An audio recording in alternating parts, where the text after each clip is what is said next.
शिव बिहार में रहने वाली नाजिया फसादात के दौरान अपने बच्चों के साथ किसी तरह जान बचाकर भागने में कामयाब रही। उनके शौहर को फसादियों ने घेर लिया। दर-दर की ठोकर खाने वाली नाजिया के शौहर का अब तक कोई सुराग नहीं लगा है। पुलिस की जानिब से भी कोई कार्रवाई अभी तक अमल में नहीं आई है। मुस्तफाबाद ईदगाह में पनाह लेने वाली नाजिया डर और खौफ के सबब दोबारा अपने घर नहीं जा रही है।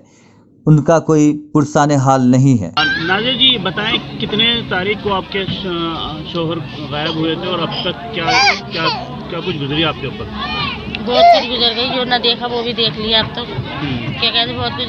जब आदमी उसका सहारा जो होता कोई नहीं है तो देखने भी क्या फायदा। फिर सारा कोई आदमी का सहारा होता, आदमी से सब कुछ होता है, आदमी के बगैर क्या होता है। कब हुआ ये सारा वाकया? 25 तारीख की रात को आदमी घुस गए थे घर में। बताया ना मैंने, सारे आदमी घुस गए मेरे घर में। क्या कहते लोटा खानी करने लगे, उनको मारा तोड़ी करने लगे। हम भागे। क्या कहते उसके पापा को पीछे पकड़ के खींच लिया, मारा तोड़ी करके हम लोग भाग गया। अब जब से पता ही नहीं कहाँ है कहाँ नहीं है। इससे मुतालिक आपने पुलिस में कंप्लेंट की है? यहाँ करवाई थी कंप्लेंट। तो इन्होंने कहा था कार्रवाई हो जाएगी, कुछ भी नहीं हो पाया, यही पता चला है। कितने बच्चे हैं आपके? 3 बच्चे हैं। आप कब से वहाँ पे रह रही हैं शिव बिहार में? 1 साल हो जाएगी, अभी हुई ना, भी 1 साल भी नहीं हुई अभी। तो मैं कर लिए अभी अपना। क्या करते थे आपके शौहर? सिलाई का काम करते थे।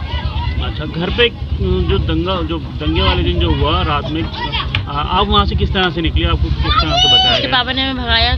जैसे हम लोग भागने लगे तो उसके पापा को पकड़ खींच लिया। क्या भगाएगा, गाली देने लगे, पूरी भगा रही है। जैसे पापा ने कहा कहीं हादसा ना हो जाए, कोई गंदा ना हादसा हो जाए। जैसे हमारे उन्होंने भगाया तो उसके पापा के बाल पकड़ खींच लिए। तो हम वहाँ से हम जब भागे, क्या कहते एक आदमी जो था बेचारा, एक बंदा था ऊपर वाले का, क्या कहते उन्होंने हमें खजूरी की लाल बत्ती तक छोड़ा। जो हम लोग बहन के घर पे पहुँचे। यहाँ ईदगाह में कैंप के अंदर किसके जरिए आप आए हैं? अभी जगह नहीं मिली है कैंप में, 3 दिन से परेशान हो रही है। तो ये कह रहे हैं मैं जगह, क्या कहते दिलवा दूंगा जगह।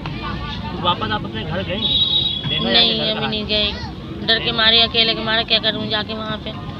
और आपके दूसरे रिश्तेदार आपके यहाँ पे दिल्ली में हैं या नहीं? नहीं है कोई रिश्तेदार ना है मेरे दिल्ली में कोई ना, सिर्फ एक बहन ही है बस मेरी, कोई भी ना है रिश्तेदार। कहाँ है रिश्तेदार? वो तो खजूरी में है। खजूरी में? तो उनको इतना दिया आप? किनको? उनको पता है आपके साथ जो कुछ हुआ? तो जब मैं वहीं रहूँ तो क्या कहते उन्हें पता नहीं है, सब बात का पता है। जब मैं वहीं पे रह रही हूँ, वहीं पे आई हूँ, तो उन्हें पता नहीं होगा? उनको सब बात का पता है। उन्होंने भी रूम मेरे साथ में भागी फिर रही है वो अभी। तो आपने अस्पताल वगैरह में जाकर पता? सब में देख लिया, GTV में भी देख लिया, अर्बन में भी देख लिया, क्या कहते क्या नाम है इसका, गुरु तेग बहादुर में भी देख लिया, सब में देख लिया। आप कहाँ देखो जाके? वो क्या लगता है आपके हस्बैंड के साथ कुछ गलत तो नहीं हुआ? पता ना भी है क्या होता है क्या नहीं।